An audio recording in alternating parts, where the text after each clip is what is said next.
Today, we'll be talking about eyelid surgery. For eyelid surgeries, I usually classify them into anti-aging surgeries, aesthetic surgeries, and functional surgeries. But all of those three categories has to be taken care of all at the same time. First would be the most commonly demanded procedures from the Asian races.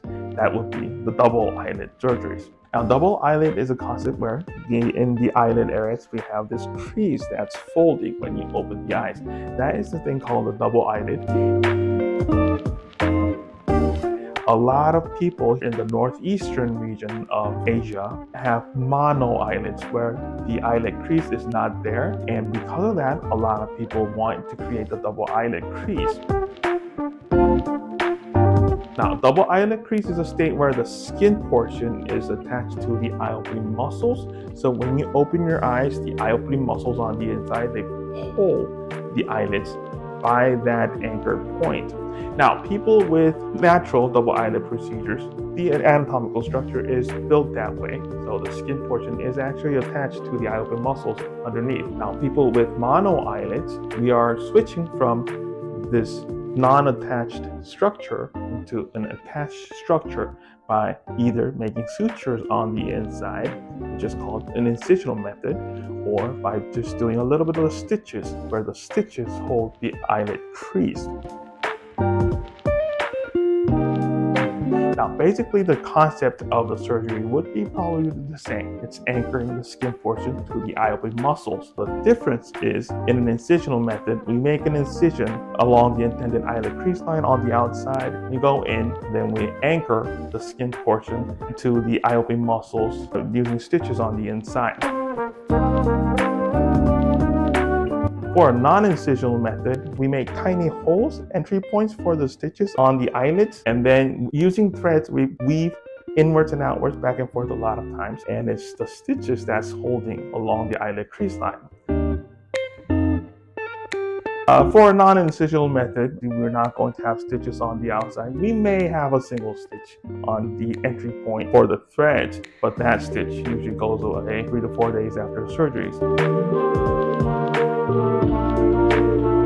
There are multiple reasons why we do an incisional method. First of all, there are a lot of people where their eyelids are very resistant to creating the eyelid crease line.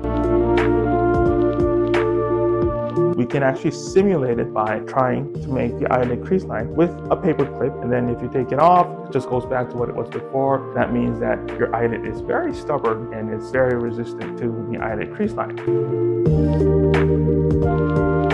In that case, if we just proceed on with the non-incisional method, I guarantee you that the eyelid crease line that we've created is going to go away within months. And for that reason, if we make an incision and we anchor it properly, and also as we do this, we are going to redistribute some of the fat tissues and soft tissues on the inside to make sure that the eyelid crease line is created as naturally and anatomically as possible. That way, the eyelid crease line is going to be more stable and it's going to be more natural. And another reason is the need for ptosis correction. Now, ptosis is the state where the eyes are not opening fully because of multiple reasons. The most common reason would be a mechanical ptosis, where it's simply a little long. So the eye opening muscles are a little bit more stretched. It's not opening fully with just the eyes. So in that case, people raise their brows in an aid to open the eyes. We call that a brow compensation. And a lot of people requiring the double eyelid surgeries actually have that ptosis state along with them. To fix that ptosis, it's called a ptosis correction, we would need an incision and have a thorough examination on the eye opening muscle function so that we can meticulously control the tightness of the eye opening muscles so that your eyes open fully without having to raise your brows. Now, that cannot be done through a non-incisional method. There are many questions regarding the scars after an incisional surgeries.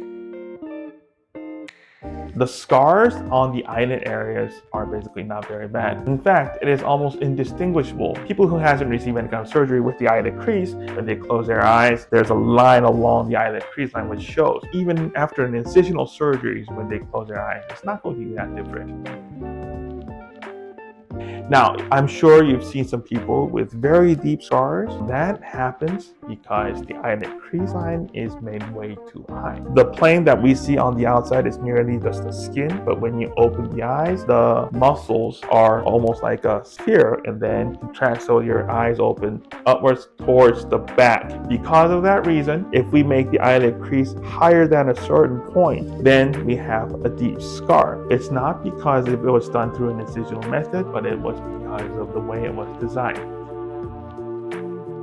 Now, if it's higher than that certain point, we not only have the deep scars, but what we also have is that the tissues underneath the newly created eyelid crease line, they don't go anywhere. It's very large. It looks like a tube. It doesn't get any higher, but it just gets very tube-like. Here in Korea, we call that a sausage. In Japan, they call it a ham. We have all kinds of names for it.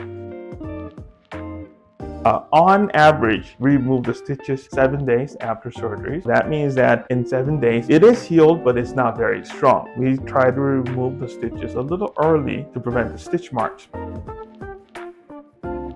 It's okay to wash after 1 week, taking showers, soap is fine. But again, wound is not very strong. So please refrain from rubbing for 3 to 4 weeks after surgeries. And then after that, we're basically free from the fear of wound reopening.